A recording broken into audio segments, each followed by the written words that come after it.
Your news for the state of Tennessee in 10 minutes. Tennessee in 10 is made possible by Tennessee Department of Labor and Workforce Development. Good morning and thanks for joining us. I'm Amanda Hara. People across Tennessee are reacting to the Supreme Court's landmark ruling that upholds the state's ban on gender-affirming care for minors. The decision could set a precedent now for other states to do the same thing. The law prevents puberty blockers and hormone therapy from minors in Tennessee, and it also bans doctors from performing gender-affirming care to people under the age of 18. The law was originally challenged by a Nashville family, and a local court ruled it unconstitutional. But now the Supreme Court has overturned that, upholding the ban. The ruling sets a precedent across the country that other states looking to do something similar have the green light. To allow them to permanently alter their bodies in the name of affirming them, that's not compassion, it's exploitation. I hold right here, I think it's 118 pages, that affirm freedom, that affirm justice, that stand for states' rights, and that protects our children. There's just no understanding of the ramifications of this. And so while they think they're protecting kids, they're really not, because these are the most vulnerable children in Tennessee, and we are now banning the health care that enables them to live productive and healthy lives. Well, David Philippi says that his son desperately needed gender-affirming care. The Supreme Court is essentially saying that my kid's health doesn't matter. The Supreme Court has ruled that it is okay for the state to ban health care that is broadly accepted in the medical community and that is medically necessary. I think that should be concerning to everybody. The suicide rate of trans youth is over 50%, and it scares me to death that that number is going to skyrocket. Just love your kids through it and don't listen to these crazy liberals that'll say if you cut off body parts, somehow or another it's going to be okay. That's not going to fix anything. A 2023 study by the CDC found that a quarter of transgender high schoolers nationwide, a quarter, reported attempting suicide in the last year. A group of East Tennesseans are home safe after getting stuck in Israel during missile strikes from Iran. The group of 32 people from Two Rivers Church in Lenoir City traveled there to explore the Holy Land at the beginning of the month. And as they were getting ready to leave, Iran started its first attack. 8 of them got out before the airport shut down, but the church says the rest had to shelter at their hotel and then find a new way home. Eventually, the group crossed the border into Jordan, then made it to Greece before flying home. A Tennessee University poll reveals that Americans are strongly divided on issues like immigration, higher education, and the economy. The Vanderbilt University poll asked for the opinions of more than 1,000 Americans who speak either English or Spanish. Results showed immigration was a hot-button issue, but people were not as concerned about foreign students at U.S. universities. The biggest concern for a majority of people, the economy. About half felt worse about their finances than they did a year ago, and a majority expect that tariff policies will make their situations worse. Shelby County has become the first in the South to adopt the Mandela Rules, which limits solitary confinement of inmates. The Mandela Rules will not allow a prisoner to stay in solitary confinement for more than 15 days. Some inmates are currently spending up to 22 hours a day in solitary confinement.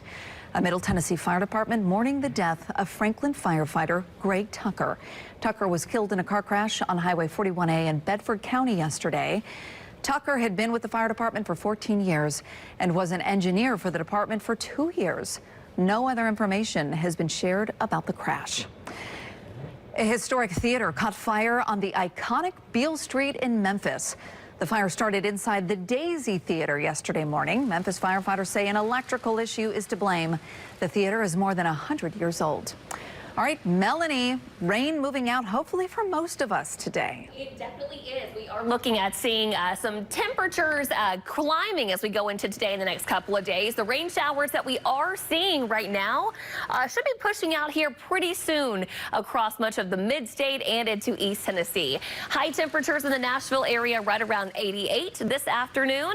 77 in Knoxville. It's going to be a little bit cooler out that way, but hotter back toward Memphis and West Tennessee with highs climbing dropping into the 90s. We have been dealing with some showers and storms throughout the Nashville area, getting into areas like Knoxville by mid-morning into the afternoon. I think we could see some more hit or miss showers throughout the rest of today, just around the state in general. But for the most part, we pretty much clear out tonight, and tomorrow looking much drier for everyone. We're going to see just a little bit of mix of sunshine and clouds. We'll start off with temperatures in the 70s pretty much for the entire state. Lower 70s out in East Tennessee, upper 70s back into West Tennessee. It'll be somewhere in the middle in Middle Tennessee. Now, most of the day looking pretty dry and sunny. We are going to see our temperatures really heating up for everyone as we head into the weekend and next week. And for some of us, it could be dangerously hot with those feels like temperatures climbing into the 100s.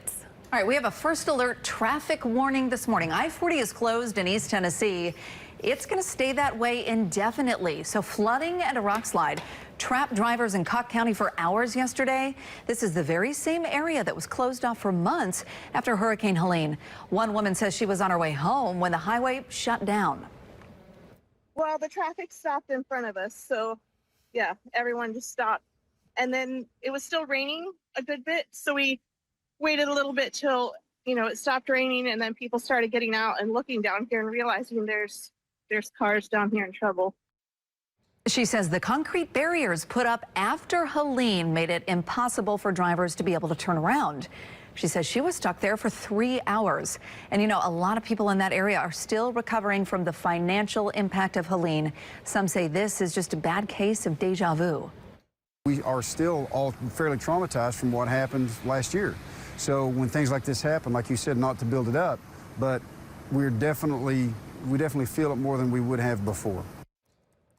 Drivers should not try to use I-40 to get to North Carolina. This area of the highway, again, is going to be closed indefinitely. More than 100 new jobs are coming to Middle Tennessee. Gap is investing $58 million to expand its facility in Gallatin. Gap is looking to double down on its U.S. investments to support its stores.